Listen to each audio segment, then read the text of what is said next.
Congratulations to the class of 2020. Some of you have graduated already. Some of you still have finals. All of you should be very proud. Graduation is a big achievement under any circumstances. Yours comes as the world is turned upside down by a pandemic and by a country that's been swept up by protest. I can barely imagine how head-spinning these last few months have been for you. Just as winter was thawing and you were thinking about spring break, those of you who were away at college were either whisked home or stayed behind on a shuttered campus. Most of you had to finish semesters online, which had its ups and downs. You didn't have to worry about what you wore to class, but watching your teachers and professors try to work Zoom wasn't always pretty either. Either way, none of this is how any of you imagine finishing your final spring at school. Now, even if we can't all gather in person, I want you to remember that a graduation ceremony doesn't celebrate just a moment in time. It's the culmination of all your years of learning about the world and about yourself. The friends and family who supported you every step of the way, they aren't celebrating a piece of paper. They're celebrating you, how you've grown, the challenges you've overcome, and the experiences you've shared. You can see that love in all the amazing ways that families have come up with their own at-home graduations, from drive-by parades to handmade yard signs. The point is, don't let the lack of a big, crowded ceremony take anything away from what your graduation signifies. Go ahead and bask in the glory of your achievement. And wherever you are, take lots of photos. Although, when I look at my graduation pictures, the main thing I realize is that I should have gotten a haircut more often. Now, as was true for generations before you, graduation marks your final passage into adulthood, the time when you're expected to fully take charge of your life's direction. It's when you get to decide what's important to you, the career you want to pursue, the values you want to live by, who you want to build a family with. That can be intimidating even under normal circumstances. And given the current state of things, let's face it, it can be downright scary. It's fair to say that your generation is graduating into a world that faces more profound challenges than any generation in decades. It can feel like everything's up for grabs right now. A lot of this uncertainty is the direct result of COVID-19, the 100,000 lives it's taken from us, the economic disruption it's caused. No one can say for sure how much longer the crisis will last. A lot of that will depend on the choices we make as a country. But, it will eventually end. Vaccines and treatments will emerge.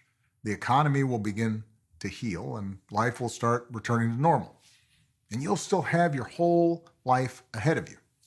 The thing is, class of 2020, what these past few weeks have also shown us is that the challenges we face go well beyond a virus, and that the old normal wasn't good enough. It wasn't working that well.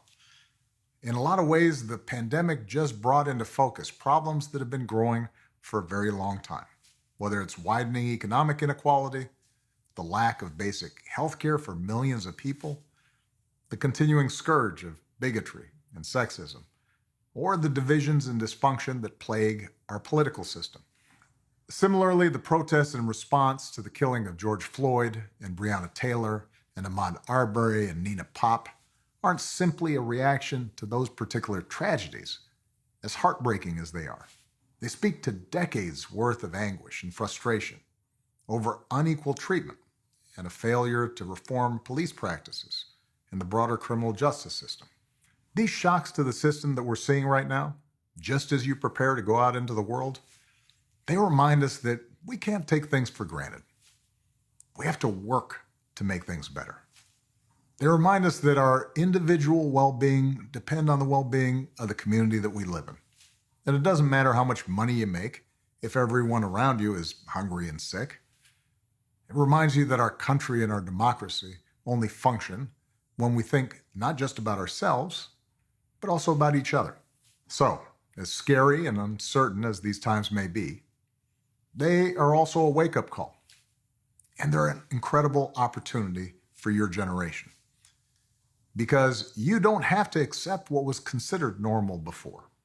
You don't have to accept the world as it is, you can make it into the world as it should be and could be. You can create a new normal, one that is fairer and gives everybody opportunity and treats everyone equally and builds bridges between people instead of dividing them. Just as America overcame slavery and civil war, recessions and depression, Pearl Harbor and 9/11, and all kinds of social upheaval, we can emerge from our current circumstances stronger than before, better than before. But as has always been true at key moments in history, it's going to depend on young people like you to go out there and rewrite what is possible. I'll admit that it's a little unfair to lay such a heavy burden on you. I wish that my generation had done more to solve some of our country's big problems, so you didn't have to. But the good news is that I know you're up to the challenge. You are the best educated generation in history, and a whole lot more technologically savvy. You've been exposed to more knowledge and perspectives than my generation ever was. You're more tolerant and empathetic, entrepreneurial, environmentally conscious. Even before graduation, many of you have already started to make your mark, feeding the hungry, mentoring kids, fighting racial injustice, helping veterans, battling climate change. And now, to see so many of you participating in peaceful protests, to see so many of you of every race and background raise up your voices on behalf of justice for all, well, it's been unbelievably inspiring. You make me optimistic about our future. So as you prepare for the next stage of what I know will be a remarkable journey, I'll leave you with a few quick pieces of advice for what they're worth. First, do what you think is right, not just what's convenient or what's expected or what's easy. While you have this time, think about the values that matter to you the most. Too many graduates who feel the pressure to immediately start running that race for success skip the step of asking themselves what's really important. And too often they end up as adults who only do what's good for them and say to heck with everybody else, and they end up not having a lot of meaningful relationships or not really feeling as if they made a serious contribution to the world. I hope that instead you decide to moor yourself in values that last, like responsibility, fairness, generosity, and respect for others. That will make you part of the solution instead of part of the problem. And if experience is any guide, it actually makes for a happier life. Second, listen to each other, respect each other, and use all that critical thinking you've developed from your education to help promote the truth. You are the internet generation and the social media generation. It's not just how you shop or listen to music or watch videos. It's part of your social lives. It's the new town square where you all come together and meet. In many ways, it's been an amazing tool. In your pockets, you have access to more information than any group of people in history. It's allowed movements of like-minded people to mobilize on behalf of worthy causes. But what's become clear is that social media can also be a tool to spread conflict, division, and falsehoods, to bully people and promote hate. Too often, it shuts us off from each other instead of bringing us together, partly because it gives us the ability to select our own realities, independent of facts or science or logic or common sense. We start reading only news and opinions that reinforce our own biases. We start canceling everything else out. We let opinion masquerade as fact, and we treat even the wildest conspiracy theories as worthy of consideration. And the irony is that usually the people who are peddling falsehoods on the internet or social media are doing so for their own purposes, either to sell you something or distract you from the real issues that matter. You can change that. If a friend tells you COVID-19 is a hoax, politely correct them. If an older relative cites some video to promote a racist stereotype, show him or her why that video is a sham.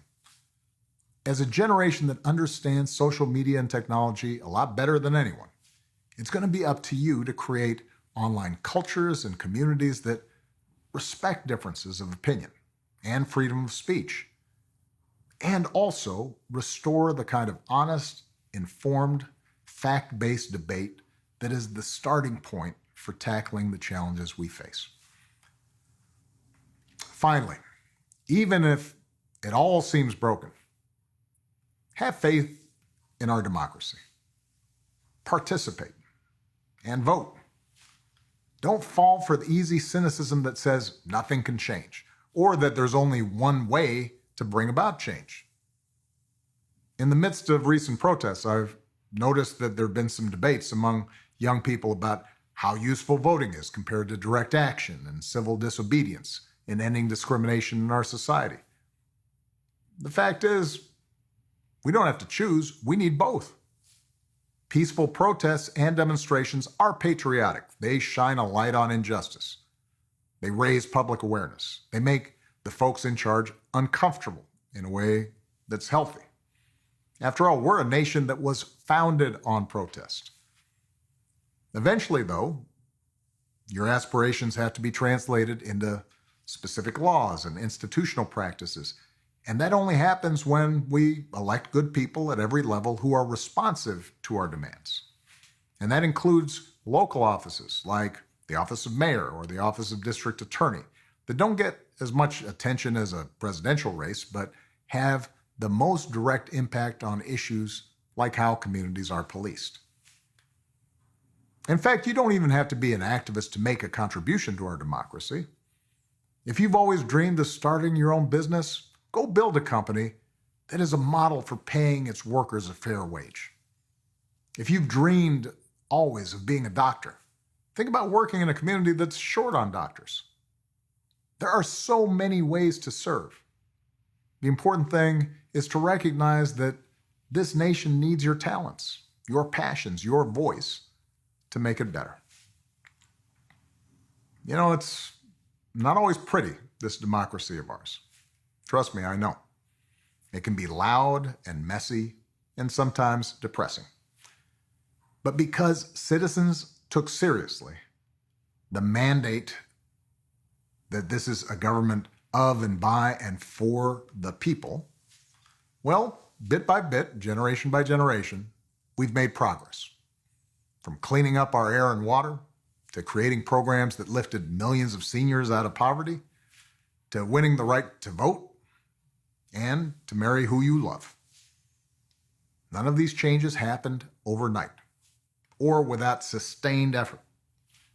But they did happen, usually because young people marched and organized and voted and formed alliances and just led good lives and looked after their community and their families and their neighborhoods and slowly changed hearts and minds.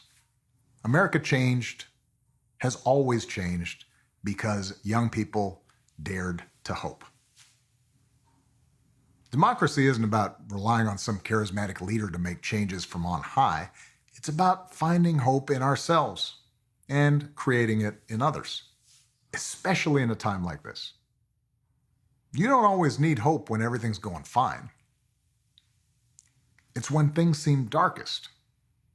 That's when you need it the most. Now, someone once said, hope is not a lottery ticket. It's a hammer for us to use in a national emergency, to break the glass, sound the alarm, and sprint into action. That's what hope is. It's not the blind faith that things will get better. It's the conviction that with effort and perseverance and courage and a concern for others, things can get better. That remains the truest part of our American story. And if your generation sprints into action, it will still be true of America's future. Congratulations, class of 2020. Make it mean something and keep making us proud.